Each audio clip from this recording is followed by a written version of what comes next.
वधीक ख़बरुनि ऐं अपडेट्स जे लाइ असांजे चैनल खे सब्सक्राइब कयो ऐं हाँ बेल आइकन खे प्रेस करणु न विसारिजो त जीअं असांजी हर नई अचण वारी वीडियो तव्हां ताईं पहुची सघे।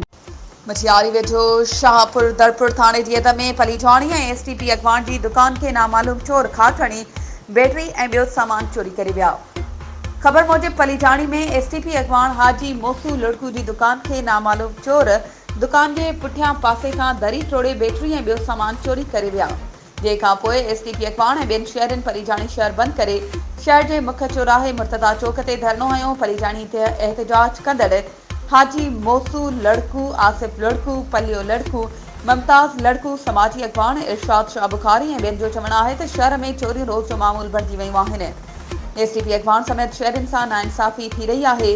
अॻवाननि आईजी सिंध, डीआईजी हैदराबाद ऐं एसएसपी मटियारी खां मुतालबो कयो त पलीझाणी शहर मां बदअमनी ख़त्म कराई वञे।